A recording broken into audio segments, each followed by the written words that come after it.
আসসালামু আলাইকুম বন্ধুরা, সবাই কেমন আছেন? আলহামদুলিল্লাহ আমি ভালো আছি। আশা করি আপনারা সবাই ভালো আছেন এবং সুস্থ আছেন। আবারও চলে আসলাম আপনাদের সাথে নতুন একটা ভিডিও নিয়ে। আসলে প্রত্যেকটা মানুষের জীবনে ছোট, ছোট স্বপ্ন, ছোট, ছোট আশা থাকে। মানুষ এই আশা, এই স্বপ্ন নিয়েই বেঁচে থাকে।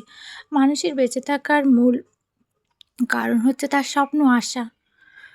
যাই হোক, আল্লাহ সবার স্বপ্ন আশা পূরণ করুক, এটাই কামনা। আমাদের বাসার সামনে কিছু আলু গাছ হয়েছে। আসলে প্রত্যেকটা জিনিসই ছোট থেকে বড় হয়।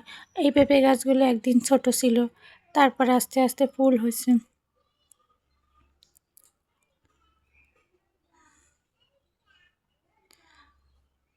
তারপরে পেঁপে হয়েছে, পেঁপে পাইকে গেছে।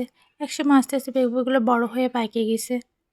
এটাই জীবনের নিয়ম। মানুষ একদিন ছোট থেকে বড় হয়, বুড়ো হয়। যত দিন যায় মৃত্যুর সময় ততই কাছাকাছি চলে আসে। এটা পৃথিবীর নিয়ম। আমাদের গাছ থেকে আজকে পাকা পেঁপে পাড়া হয়েছে। আমি একটা পেঁপে কাটছি। পেঁপেটা অনেক মিষ্টি। আসলে নিজেদের গাছের পেঁপের চেহারা যেমনই হোক না কেন, আসলে বাইরের চেহারা যেমনই হোক না কেন, ভিতরটা অনেক সুন্দর।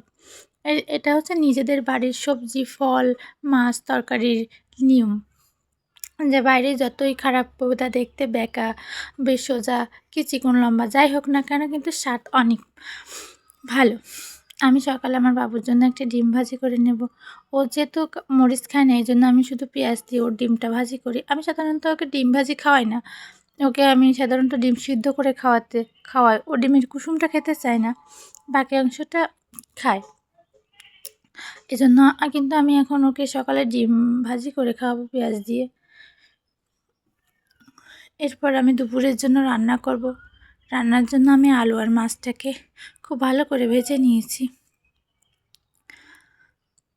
আসলে প্রত্যেকটা মানুষই চায় তার জীবনকে পারফেক্ট করে তুলতে, কিন্তু পারফেক্ট করে তোলার জন্য সময়, স্থান, কাল, পাত্র কোনো কিছুই ঠিক থাকে না। একটা ঠিক থাকলে অন্যটা ঠিক থাকে না। এটা যেন কেমন একটা নিয়ম যে মানুষ কোনো দিক থেকে যেন পরিপূর্ণ হতে পারে না। আসলে আল্লাহ চাইলে সব পারে। কি জানি আল্লাহর কী খেলা। আমি আজকে ঝাল ঝাল করে মাছের ঝোল রান্না করব আলু দিয়ে। এটি হচ্ছে সাগরের ছোট কোনো মাছ। এই মাছটাকে আমি আজকে আলু দিয়ে ঝাল ঝাল করে রান্না করতেছি।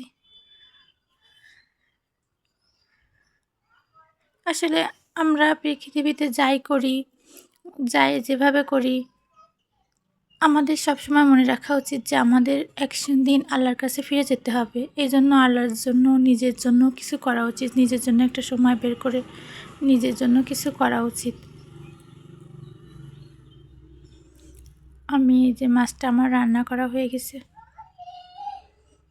অনেক আসলে বাড়ির মরিচ হইলে যা হয়, এই মরিচটা আমি বাড়ির থেকে ভাঙাইছি, নিজে রোদে শুকাই, এই জন্য কালারটা তরকারির এত সুন্দর আসছে। এবার আমি দুপুরে খেয়ে নেব। আজকের ভিডিওটা এই পর্যন্তই। আল্লাহ হাফেজ।